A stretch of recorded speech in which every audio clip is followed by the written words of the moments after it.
farmers to grow hemp in Virginia. We brought farmers to universities and so forth, and started to developing the relationship and the education. And that led to us passing some bills here in the state that allowed for some of that research and development to begin. Um, Once we accomplished that at a state level, it was one of those aspects of, okay, how do we further this? How do we now show the agricultural community that hemp can also be part of their everyday life, right? Not only could they grow it, but there's applications that can be used across the board. Specifically, why we choose animal bedding is, we live here in Central Virginia. There is very healthy horse community here. I've lived around horses most of my life, so I think that it was an easy pick.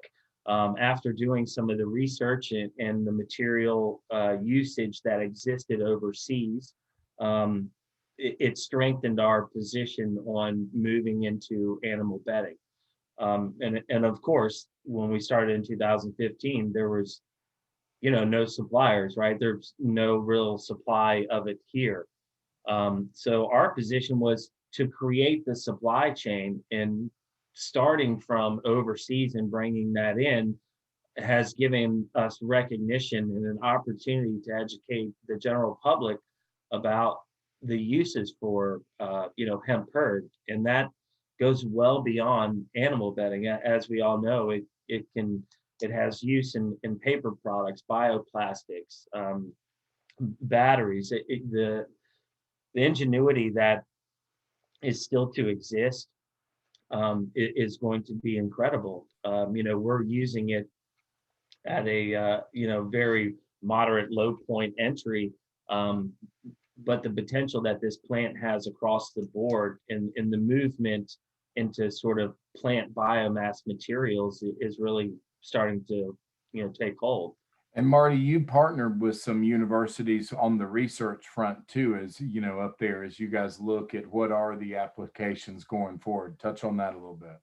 Yeah, so JMU, Virginia Tech, and Virginia State University, they opened up their arms really to the hemp industry, and we were able, as an industry or company that was bringing material into the market, to work with them closely on some of the aspects that what type of genealogy does this need to be to produce the grade A herd, right? Do certain strands work, as far as animal bedding? And then, of course, there's a fiber aspect to this. Herd in the very beginning, I think, was much an afterthought to a lot of people, because the focus has always been on the high value of the fiber. Well, you can't have one without the other. So we try to fulfill that need that, if we are going to drive the fiber market, there's going to be residual material that comes off that machine that we need to be able to then turn around and get into the consumer's hands. Large companies, as BMW and Patagonia, Levi's, if there is a supply chain of that material, they will buy it. We are the exact same, of course, not as big as this company, but we're in the exact same position. If we can get the material here stateside, we'll take as much as we can get our hands on. And as you've approached some of those larger companies to get animal bedding in the supply chain, with some of these stores, I mean, what are some of those reservations that you've heard? Well, really, they're not from the big box retailers that we're connected with and the relationships that we're building. It is actually Old Dominion Hemp that has to sort of put the stiff arm out, because we have one shot at this opportunity, right? And we don't want to overpromise. And knowing that our supply still here domestically is inefficient for what we need, we cannot pursue those relationships until that supply chain is corrected. And what would that look like, Marty, if you don't mind me asking, since you've been in this many years, what would that look like? I mean, being able to source locally, is that 1,000, 1,500 acres? I mean, sourcing from farmers in your 100-mile radius to just figure out the numbers differently? So that, that's a great question. And what we've noticed is there are some, just within the last year, it's been a blossom of companies that are now starting to put capital into processing facilities, and some are larger than others. Um, Overall, there needs to be some type of uniformity within how the material is not only brought in from the farmer, but how it's perceived and brought to the consumer. So I think there's multiple applications on how we bring it to market, whether it's a small processing facility with 100 square mile radius of farmers, or it's a larger outfit that is you know in the middle of nowhere, if you will, and surrounded by the acreage. The material needs that we have exceed the millions and millions of pounds. Um, so from an acreage standpoint, will that all be grown in, say, North Carolina? Well, no, and that's okay, right? So as other states start to develop their processing abilities, we have market entry points, not only for our product, but for fiber, and to where now we can maneuver this material into those markets that we have some brand recognition into. But now we can make a stronger push into that market because logistically, now we're closer to those avenues. So the concentration, I think, will be spread out. And I think there will be people that can enter the game and produce material for specific markets. And then there'll be grandioso that can supply for, much larger. So, Marty, give us an idea. I mean, I know you're doing some international business with some folks from the Netherlands and others, but give us an idea of what that's like to do that kind of international back and forth in the realm of something like animal bedding. Yeah, well, we haven't seen really any issues with our material as far as importing. We've seen some shipping issues here domestically, but having to bring this in, overseas, as you can imagine, it's a very high price point now than when we return it to the consumer, versus if this was regionally set up in Carolina, Missouri, Florida, wherever the plant may be. Again, it's back to logistics, being able to enter those market points without that upfront logistical expense. We're in a great location here. We're in a port state. We're in horse country. We do have a vendor as far as Colorado, but that is where our threshold is, giving our importing status. So on the flip side, having domestic supply really anywhere in the US, I think gives us the ability to now reach the other coast, and not at just a here and there aspect. I think it gives us a foothold to enter that market and then start to push for it. Well, in your opinion, would you see opportunity opening up in the European markets with something like hemp animal bedding further along than the American markets? So I guess is the question. Well, I mean, I guess I'm just wondering where the opportunity lies as you see it with some of, bringing hemp fiber into animal bedding, as you've seen some of the acceptance and growth. Is that more on the European front, or do you think we'll see that more spread across the US? Oh no, I mean, we sponsor Olympic trained riders. We have veterinarians that are recommending this product for horses that have respiratory issues. There is a benefit to health that far exceeds anything on the market. The production value lies here in the United States, though. Building a business around the model of importing, we can survive and absolutely grow, and we double in growth almost every year, which is phenomenal. That is an attribute to the education that's happening on the hemp industry side.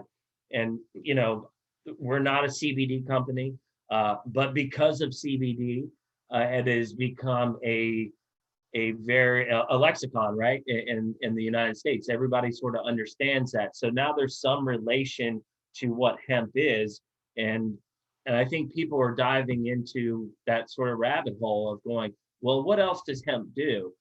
And then you realize that, and that's where I caught the bug, is realizing that the versatility of this plant is so wide and casts such a large net that multiple industries have the ability to utilize the biomass from this product. The stalks, right? So guys, I'm going to open it up for questions. And if you want to turn on your video, if you want to use the chat function, like I said, a very interesting conversation here with Marty as someone that's been in it 5+6 years, right, Marty? Even more, as I think back as one of those early ones. But as everybody's kind of engaging and coming on, I got to ask you this, Marty, as we see more USDA grants and monies available, do you think this is favorable towards animal bedding? We see it could be very favorable towards hemp seed and grain and other things. Your thoughts on that? Well, yeah.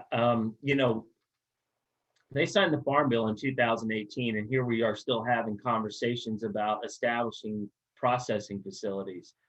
This movement existed well before that Farm Bill was signed. So what we need is assistance from capital, whether it's grants for, the Appalachian region or the Piedmont region of Carolinas.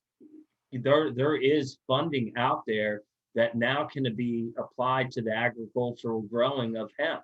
And I think finding those partnerships, whether it's the buyer, the grower, or the processor, all the pieces are on the table.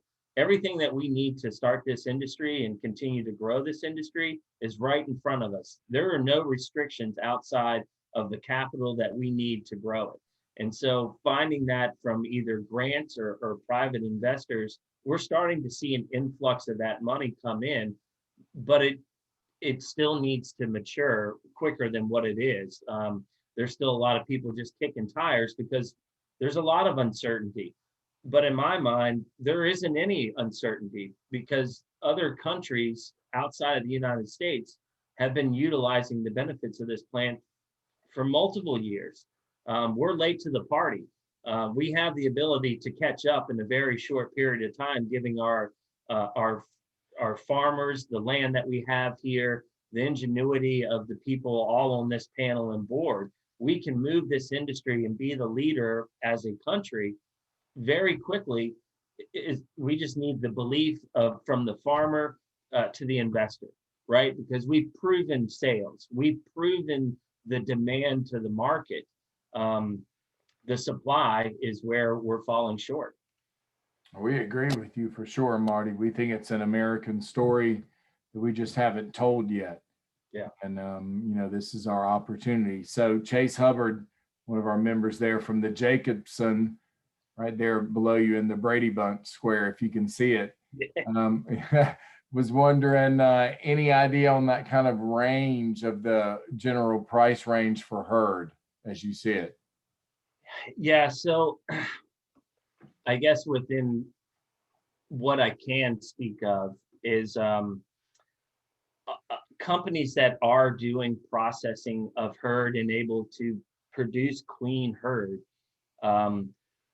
There's a disconnect on what the value of that herd is.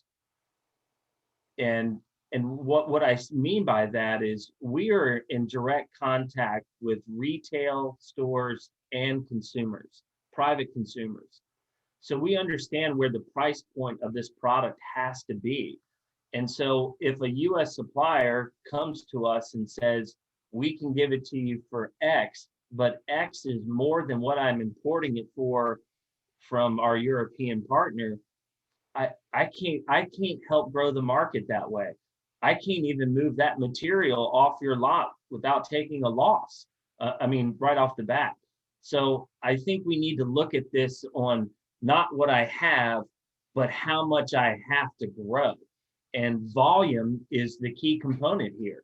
At the end of the day, $100,000 or 100,000 pounds of herd at 40 plus cents has a hard time moving into the market. I tell people all the time, I cannot do anything with totes of material. Our consumers don't purchase it that way. So there's a lot of moving parts that need to happen to continue to build this industry. Packaging is one of them. And then the price point of the reality of what the consumer will pay for this.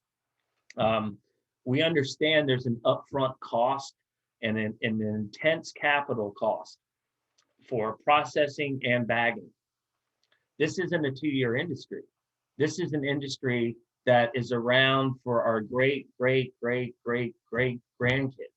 This is something that we're starting now that will continue to exist well beyond us. And so I think the reality of the longevity of what we're doing now has to be taken account.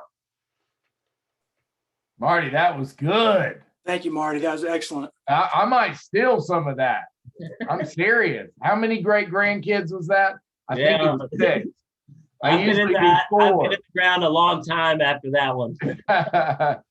So Marty, Gary Sykes, who you know down there, one of our champion fiber grower, I would say, here in North Carolina, wants to know, do you have any specs for specific applications of what you're doing on the bedding front? Yeah, absolutely. And I'll say this too. We have what we would call our grade A spec, right? That's the great part with hemp. We know that different environments and different types of plants produce different types of material. So yes, we have a spec that we would prefer, but it's not necessarily our industry as animal bedding that requires that.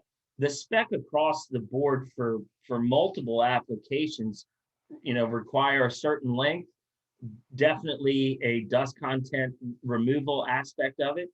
And I think the same thing with fiber. I mean, there's opportunity in short bass fiber, but there's also opportunity in the long fiber. So, wherever we're retrieving the biomass, as long as we continue to produce biomass, we will find ways to put it into the market. So I guess my short answer would be, yes, there is a spec that we would like to have for animal bedding. But if that spec was not met, given one side or the other, too small, too big, too dirty, there's usage for it outside of our industry that I think is necessary for the hemp industry to grow. We cannot just be animal bedding and t-shirts. This has to be plastics and bioplastics and paper products and pulping, hempcrete, across the board. There's going to be a different need for a different length or cleanliness of the herd and fiber overall. So, and Marty, knowing that no humans are ingesting this, one of our members wants to know, do you still have, and this is building on Gary Sykes' question, do you still have those GMP hygiene specs for your products and for the animal bedding as you follow to, as far as the fiber that you'll use? When I'm sorry, say that. Just as far as any sort of GMP or any sort of fiber that you'll use for your animal bedding, is there any sort of standards there? No, well, so yeah, and it's not necessarily fiber, right? I mean, we need the fiber plant. We have found produces the best herd. Herd does also exist in a lot of dual cropping, right? Whether it's for the seed or other. But what we found is the best maturity of herd that exists is in the fiber plant itself. So I think there are specs even within the type of hemp that's grown that can be utilized for different markets. So as you look at the consumer market, because I know you're starting to trickle down into the consumer market. So what kind of bagging, packaging do you kind of envision as an accessibility point for farmers and others? Yeah, right. So everybody asks me this question all the time, why a 33-pound bag? Well, that was the only thing available, right? It wasn't, I didn't create the 33-pound bag, even though a lot of people are like, why does this son of a gun need it like that? Well, we're open to solutions, but so there is a spec within our own industry. We have designated certain type of packaging that would be specific to those markets. So we understand that there could be multi bagging, options for us. Of course, we utilize the 33-pound bag the majority because of our equine market. It's a large bag, it's compressed. So the transfer over into the domestic market, it doesn't have to be the same spec bag as the European, but what it has to do is have the volume coverage. And so if you have a 40-pound bag and it only covers 2 cubic feet, but I have a 33-pound bag that covers 11, that's a huge difference. So the compaction and compression vacuum sealed type of bag, not only is it efficient for shipping and retail space,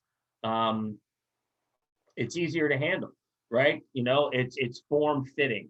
So there are retail specs that we've absolutely developed and worked with our retail partners on what that bagging would look like in the future. So Marty, comparing it to the last, let's say 3 years, are you more encouraged that there is more serious capital, to use, that term, coming into the processing space, trying to develop a supply chain that you'll be able to tap into one day? So, yeah, we've seen a lot of companies that, all intended to do good things for the industry that are no longer around. So there is some tough skin, I think, that has been developed over the years on when we get phone calls saying, hey, we can do this, we can do that. But overall, yes, I am encouraged. Some of the things that still concerns me is that we started this for the farmer. We've proven that we can make products out of it, but I'm not fully convinced that we've convinced the farming community that this is the direction to go. And I think a lot of that exists because there isn't processing plants. It's the field of dreams, right? Build it and they will come. That is very true, I believe, with the hemp industry. If we don't show them that we are serious about this, how can they be serious about planting it? I'm going to have to start calling Marty to get some of my, lines for some of my future speeches. I like this, Marty, and I fully believe that. I do. And thank you for saying that. So, Marty, this is from Alan from Arrowhead. So what trends do you see going into this 2021 season? Do you see a little bit less acreage, and any idea on the popular genetics, and as you see some of these domestically bred, optimized, climatized genetics? And Gary, after Marty answers, I want you to weigh in here, because you fill my head with all these genetics that work at certain latitudes on the fiber side, and I think it's important. So Marty, I'm gonna let you answer that again. What trends do you see going into this growing season? Do you see a little bit less acreage, and any idea on popular genetics that work well? Yeah, so from what we're hearing, there's actually going to be more fiber hemp planted this year coming up than there has ever been planted. My fear in that is that we're not able to capture that biomass for the farmer. I've heard horror stories in the CBD industry where people are jumping into this game and not having an outlet. But I've heard of more farmers putting this in, and that's due to the fact that there are ambitious groups out there that are trying to establish processing. We'll find out here in a few months really where the acreage stands, right? Because the time is coming for that seed to go in the ground. My belief is that we'll have more hemp grown in the United States. Some of if the issue that exists is where we're sourcing our seed from. There's only a handful of companies out there that can give tonnage worth of seed. Now, there are seeds being grown in the United States that I think will find their way into the market. But a lot of this seed has a specific region that's maybe not the region that's grown in North Carolina or the material that grown here in Virginia. So to bridge that gap, we absolutely need to rely on academia. We need universities to make sure that if this is the seed that we start with, but it's not the best seed for us right now, how do we manipulate that seed to be conducive to the environments that we're growing it in? The hemp that is grown in Texas and the hemp that's grown in Montana, I can tell you, they look completely different. The same with Colorado and Virginia hemp. And so given the genealogy of that too, some people are growing for seed, some people are growing for fiber. Right now, there's a huge entry point into seed because if it's grown the right way, there are seed buyers out there that are turning this back into human and animal consumption. So that's beneficial to the farmer. Is it necessarily the genealogy that we would need for animal bedding? Maybe not, but in certain regions, it may be. It may mature enough and have enough absorption quality in the herd and cellulose that we're looking for versus another region. So I think we really need to focus on partnering with our universities and some of the guys that can get under that microscope to say, this is what we need to grow here. And then, of course, we're 80 years behind. We abolished this seed. There's nothing outside of ditchweed grown in the Midwest that we can really even get a sample seed from. So, Virginia being one of the largest hemp colonies in the country, there's not a droplet of heritage seed here. So the development of those things, I think, need to happen for each specific growing region. So Gary, weigh in on this a little bit. You and I have talked about some of the genetics as far as fiber on the latitude front. So add some thoughts here. Blake, as we have talked, we realize now that there is an issue with moving European, Chinese genetics. If you look at their latitudes, we're south of virtually all of those areas. And that is the reason that we have not been productive on the farming side. If the farmer can't make but 2,000 or 3,000 pounds of biomass per acre, this industry's done in the South. I can assure you that, especially at prices that we're looking at. So I can tell you now that the green flag has been dropped. The race is on now for genetics specific to, we know we can breed those genetics, whether it's Chinese, European, or Canadian. We can breed it to get it here, but it's not going to happen overnight. This is a long race. What we do have, I think, that's going to work for us in the meantime are the Australian genetics. They've been working on them for 25 years, and I think I have a container, 30,000 pounds of fiber seed in Kentucky right now. Some of it's fixing to come to North Carolina. Some of it's going to Virginia. I think, Marty, you'll probably be seeing some of that. And this performed very, very well 2 years ago in Kentucky. 20 feet tall, pretty good. That's what's going to take to make the farmer whole. And to add to your point, Marty, I mean, what we ultimately do want to see is some sort of seed bank created, so we do know the best genetics, the best seeds to suggest to those farmers, depending on where they are. Absolutely. Yeah, I think that's what I was speaking back to of the heritage. We need to develop the seed that is best for these areas. I mean, half of our state has sand, the other half has red clay. Those are two different growings, you know. And we're not the only state that has differences like that.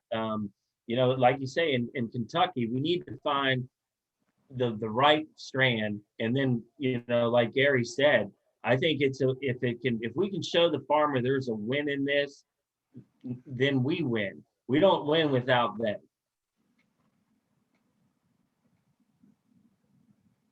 So one more question that came in via email and not chat.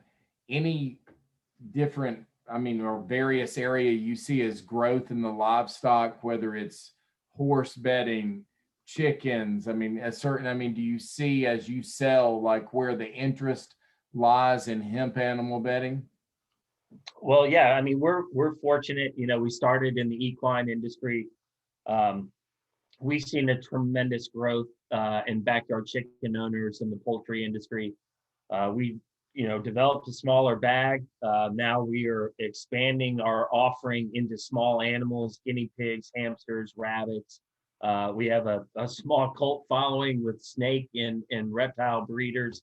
It's been, you know, it's exciting to hear when, you know, you get that customer that'll call and say, you know, where was this 20 years ago? I've had snakes my whole life, and this is the best thing best substrate I've ever used. Those are the things that keep you going. You know, knowing that there is a consumer base out there that is appreciative of a better product, a healthier product. And, you know, we don't even touch on the green aspect of this. You know, the fact that a tree grows for 30 years and then is cut down and chopped up and put into a bag, where we could have a farmer, you know, potentially getting a dual crop in the year, and putting that money into farmers' hands and having it be a rotational crop. So the spectrum of the animal bedding, are the entry for hemp is wide open. It is a disruptive product into a market that has had pre-existing leaders for 50 years, right? And that's the wood company. Any idea how big that market potential is, Marty? I know you've looked at Oh, it. yeah. Yeah. The animal bedding market is a $5.6 billion market. You know, for us to start making waves into that, that starts to put a name on hemp with companies that are having great success, whether it's us or somebody else. And we, you know, we're hoping it's us, but, you know, that's why we entered this market. We saw that there was potential to be disruptive. And, you know, it took a lot of education. You know, to this day, I still go to horse shows and I'll have at least one person say, well, if my horse eats it, will it get hot? You know, it's all fun and I roll with it, but those are educational opportunities that I'm giving to somebody that really had no idea what hemp was. And you know, you associate it with the comment. But those educational pieces need to exist to the consumer, because there's still a lot of gray area. Is hemp just CBD? Is hemp, you know, is it just animal feed? Well, you know, hemp is all of the above. It depends on, just like tomatoes, you know, there's different types of tomatoes and they do different type of things and have different type of taste. All right, now Marty, this is another question from Chase. He gives the tough questions. All right. Chase Hubbard from the Jacobson. Here we go. At what wholesale price point, as a buyer, is an animal bedding venture profitable? I know it's loaded. Yeah. So the way that I can answer this is the price point that we currently set has entry point into the market. For us to obtain the goals that we need domestic supply, and we also need that price point to drop. It'll never get in the hands of the consumer unless we make it available. And you know, treating this as something other than what it is, a commodity, is a mistake. You know, the industry will grow into that area, I believe. You know, that this will be something that will probably never be as cheap as wood products. And why would it? Because it's a superior product. That's the value add that we can move in. As far as wholesale pricing, I can't really get into some of those things. My investment board probably wouldn't appreciate that. That's good. That was good cover there, Marty. Yeah, I totally So, understand that. Thanks for that insight. Really just trying to get a sense of where the economics need to be to make this work. Yeah, well, the price point that we are talking with some of the processing facilities that are coming online are actually higher than what we're paying from Europe. And given that we are at that higher price point, my thought going into that process was we understand there's an intensive capital purchase that needs to be made. We understand that the farmer has to get paid as well. We can go up in our price point because hopefully we'll see a reprieve in logistics. So I think, if we can't do what Europe can do, what am I missing? Where are we falling short? So, we've dove into this for almost 6 years now. We understand the price points, not only for us, but what the consumer needs to be. And, with that domestic supply, I think it allows us to open the market and give us the ability to grow. and I imagine, Marty, just to add something to that, I mean, even with your products and other applications, I mean, what's really needed is some public relations, some marketing, some outreach, and some education to, introduce this on a wider scale. And I know we're all plagued with this problem as we want to share the good news and the good vibe about what we're doing as an industry. So I imagine that's a valuable part of it. Is there any opportunities for you to tap into grants or others to kind of use those kind of marketing, opportunities to the agricultural sector? Yeah, absolutely. And we've just done that here within the recent months. We have looked into some federal grants to help us assist with bringing processing facilities to this region. The grant process is something that I'm new to. I'm not leading the charge, but we're offering our assistance to do so. So I think there is government funding out there to help this industry grow.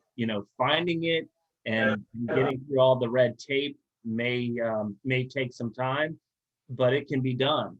On the other side, we've actually reached out to the Virginia Department of Agriculture and said, where's our marketing?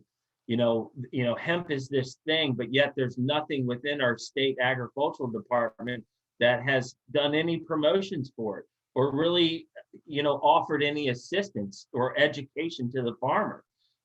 So putting the pressure on Department of Ag that they have marketing departments. And so getting them to recognize the hemp industry is what we need to do. And just, like many things in government, we need to put the pressure on them to make sure that it's followed through. Giving the service of, yeah, that's a great idea. Well, yeah, that's why we came up with it. Now assist us with helping, We definitely agree across the board. Gary, did you have another question? Blake, I did. I want to go back to something Marty said about Europe and being able to compete with Europe. And I think he said this, I just want a clarification, is that, yeah, we can't compete with Europe pricing, shipping it over here right now, but we will be able to. Is that correct, Marty? That can you pay a little bit more now for American grown, American processed hemp? We can, and so the question with that statement being followed is, we can pay a little bit more for the product that we're receiving because of the logistical break and expense that we would see on the back end. Having the product come from Kentucky versus coming from across the ocean, that's where we can move that price up a little bit and still enter into market at a better margin for ourselves and a better price point for the consumer. And Marty, as you see it, I mean, this is something that Chase and I talk about a lot as we try to lock into pricing for this and that. And, you know, with my conversations, you know, with some of those folks, even Greg Wilson that's has Hempwood, trying to get some of his growers to do a dual kind of seed on the top for the first 8 or 10 inches and still get that herd, trying to find a dual genetic so they can make a little bit more money. Because one of the main complaints when we talk to farmers about fiber and growing for fiber is the low amount they can make per acre. So, you know, that's always going to be one of our obstacles, in that we want to, you know, teach people that this is a path to sustainability. And it's the kind of path that it's more of a farming story that an American story if we do it right, and we finally have an opportunity to reset a little bit. And so that's one of the reasons when we diversified in the Southeast Hemp Association, we started thinking about what else can we do for that grain market? What else can we do for that fiber market? And so, and that's one of the reasons we wanted to bring you on here today, as some of our farmers follow Gary's path and others in North Carolina, South Carolina, is what else can we do to come together. So what do you see that looking like, in your opinion, in the next 2 to 3 years? And again, let's just take it as like the old tobacco co-op, in a way that you're the person that's creating the animal bedding, and of course you have farmers around you, but it sounds like in a very favorable way, you'd rather to be sourcing from those farmers in that 50, 100-mile radius in Virginia, North Carolina, or wherever it might be. Yeah, I mean, of course, ideally, it would be great to source that here, you know, within the border states or even our own state. But again, you know, if it is something that is outside of the Southeast, you know, region, we're happy to have those conversations, because it just expands our ability to push the material into the market. What I believe overall that needs to happen is these continued conversations. But then when we're done with these conversations, what we do after that is where we need to continue our focus. You know, pushing the envelope, pushing VDACs or you know, Department of Agriculture, pushing our state Congress people to support this, and then seeking funding. You know, if this is one region and there's a hub around it, I think it benefits everybody. You know, there's something that I strongly believe in, is that the railroad industry will come back to life given this material.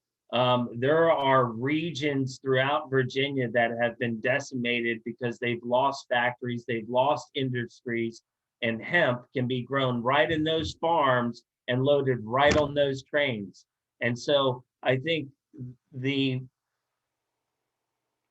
path and the ability to get this material to the processing facility is greatly expands past 50 miles if we think about it. I mean, all of the other crops across the country are grained and freighted. Why can this not be? So I think we need to look into that resource as something that can connect these communities. Or, you know, if it's South Carolina, North Carolina, Virginia, Kentucky, and there's farmers growing hemp, but the processing facilities in Asheville, well, how do we get there? Well, I bet there's a train somewhere nearby, and that's how we get there. Oh, Marty, you and I just became so much closer with that whole railroads thing. Everybody on this call knows how I rail on the railroads. Yeah. No pun intended.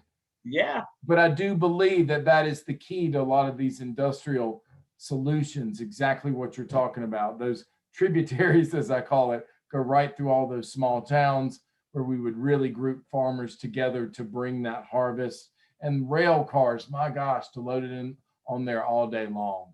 Look, that's how they took it out and away from our hands. That's how we bring it and put it back into the hands of the public. Marty's good, guys. Marty's really good.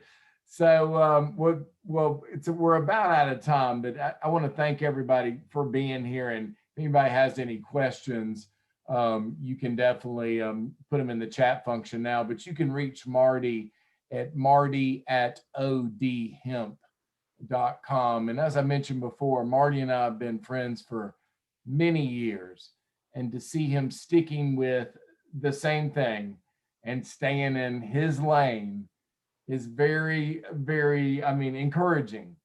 And that we know this is something, as he told us, we know this has an entrance path into not only our farming community, but it could change the dynamics of the hemp industry as some people go for a certain area that could just work out better for them. So just knowing, Marty, that you're still there pushing for that, finding a better way that, you know, we can do it going forward is what we appreciate. So we really appreciate your time. I know you got to pick up your daughter. That's So right. I'm being very respectful of your time, but thank you very much for being here today. Well, We well, really Blake, appreciate it. thank you for the platform, and I appreciate everybody and all of their questions. Feel free to contact us. We are happy to grow with every one of you. This industry is bigger than all of us, but the only way that we can move it forward is if we're all behind it. And I think that you know, we got the right players.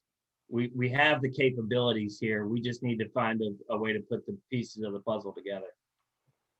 Well said, Marty, and thank you. I just put Marty's email address right there in the chat function, marty@odhemp.com. And for all of you guys that don't know, as we start to plan out HempX Asheville, you better believe Marty's coming down here from Virginia so we can have a little animal vetting station That's for right. education. So Marty, thank you. I really mean that. This has been, you know, just a great talk, and it gave all of us a lot of insight on where you've come from, what you see happening, and then the opportunity ahead of how we can work together and bring some good growers, some farmers your way as we see this supply chain shaping up differently. So again, I just want to thank you for your time very much. Well, thank you, Blake. I appreciate it very much. Thank you all. All right. Thanks, everybody, for joining us for the Fiber Talks. We got another one next Thursday with Ben Young from Fiber X. So be sure you sign up for that one, and we'll see you soon. All right. Take care, everyone.